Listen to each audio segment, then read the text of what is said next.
Hello everyone, and welcome to another episode of the Wise Decision Maker Show, where we help you make the wisest and most profitable decisions. Today, we'll talk about healthcare, specifically how large health systems like hospitals can make hybrid work effective and successful in healthcare settings. Now, let's talk about first a study of productivity in hybrid work and revenue in hybrid work among 150 small healthcare providers. What they found was that productivity, according to the healthcare providers who were responding, 56% of them saw increased productivity, 31% saw no change, and only 13% reported a decrease in productivity. What about impact on revenue? That's another important question. 39% saw an increase in revenue, 51% saw no change, and 10% only reported decreased revenue. So here we clearly see that for small healthcare organizations, overall hybrid work is a very positive. We see increased productivity, increased revenue for many of them. So for the majority, we saw an increase in productivity. For some, under a third, there's no change. Only 13% reported decrease. And then for about 2/5, they saw an increase in revenue. 51% saw no change and 10% reported decrease. And of course, we all know what hybrid work does to retention and recruitment. It greatly increases them. So this combination is very promising for small healthcare organizations. But, what I've seen, and I've worked with a number of healthcare organizations, including large hospital chains, if small healthcare providers can make it work, of course large ones can. They have more resources, more capacity to make hybrid work effective. So here's some examples of what that takes. I've seen benefits for a number of large healthcare organizations like improved staff retention and recruitment, enhanced staff engagement, enhanced collaboration, better relationships, and reduced burnout. And this is separately from the increased productivity and improved revenue, which I've seen in a number of these settings. So many of them have increased productivity, many of them have increased revenue, and the vast majority of the rest have no clear impact on productivity or revenue, but all of these definitely have improved staff retention and recruitment, engagement, better relationships among staff, and reduced burnout. So, how do you maximize flexibility and space with hybrid work? How do you improve retention? How do you improve recruitment? How do you improve productivity while reducing costs?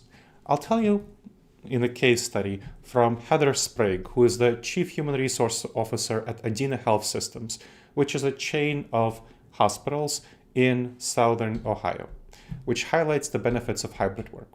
So for example, let's talk about some departments. Adina's billing department allows staff to work between 6 a.m. and 6 p.m. as long as they get their 8 hours in, which is great because it gives them flexibility and helps them retain these staff and helps the staff be more productive. Hybrid work also helps many organizations, including healthcare firms, optimize their office space. So Adina, for example, reduced the number of offices it devoted to support functions, to operations functions, and now it can provide more room for clinical services, whereas previously its plan was to invest in opening up more offices, obviously costing money for clinical services. Now they don't have to do that. They can expand their talent pool and leverage telehealth.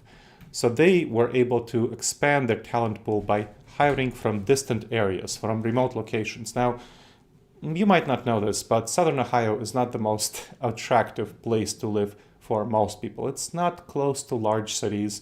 And so people who want to live in a larger city like Columbus, where I live, or Cincinnati, which is, so Adina is in southeastern Ohio, and Cincinnati is in Adina is in so Cincinnati is in southwestern Ohio. So this is not very close to Adina in southeastern Ohio.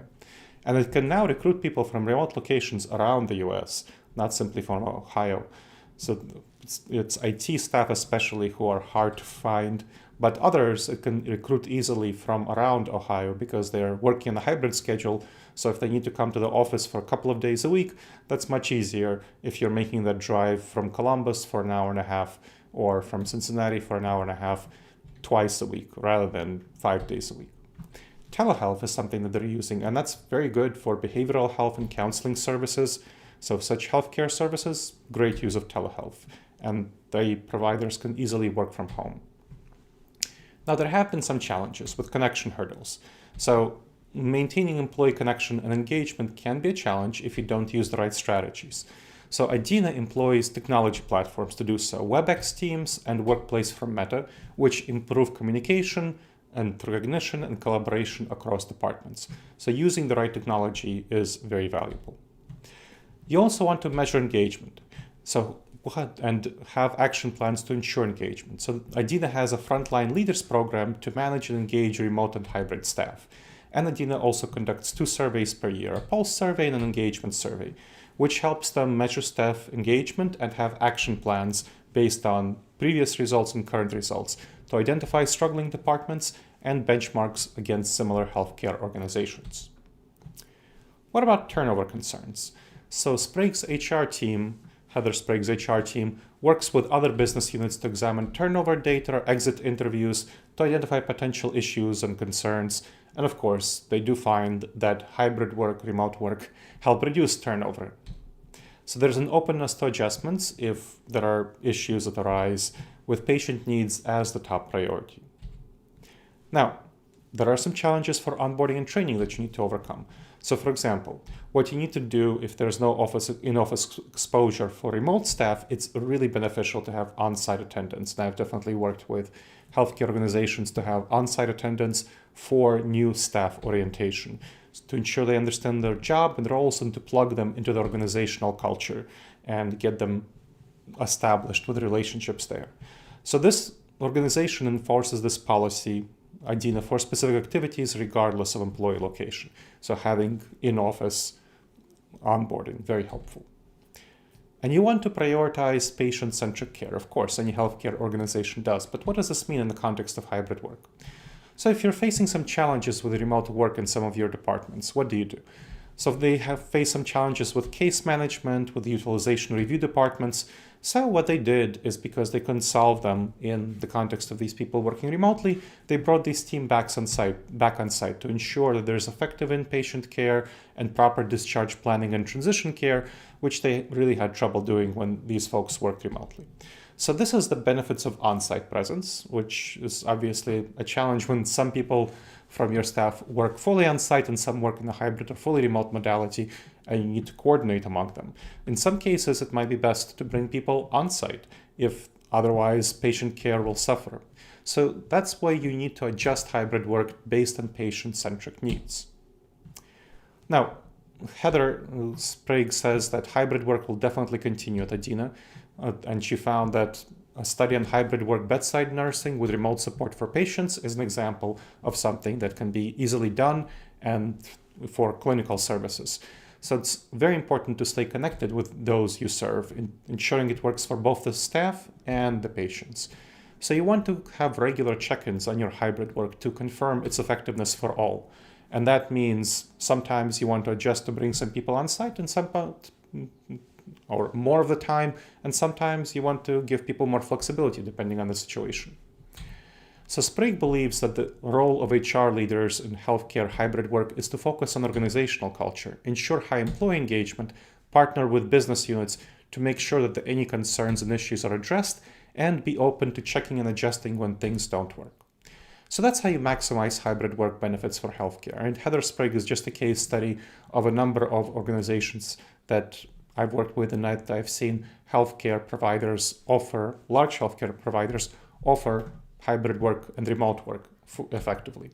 So hybrid work is a talent magnet, of course, for recruitment and retention, engagement, morale, and in fact, improving some productivity and revenue, but it comes with some challenges. And so you want to train people and have good policies to address these challenges. So have good technology platforms, train people on how to use them, standardize the use of them, have effective onboarding, conduct regular employee engagement surveys, be open to changing arrangements if patient care is at risk. And so this is a practice that fosters a culture of engagement, teamwork, and connection that helps employees, the organization, and of course, patients. All right, everyone. I hope you enjoyed this episode of the Wise Decision Maker Show, and please make sure to subscribe wherever you checked out the show and leave a review. It helps others discover the show, and it helps us improve the show.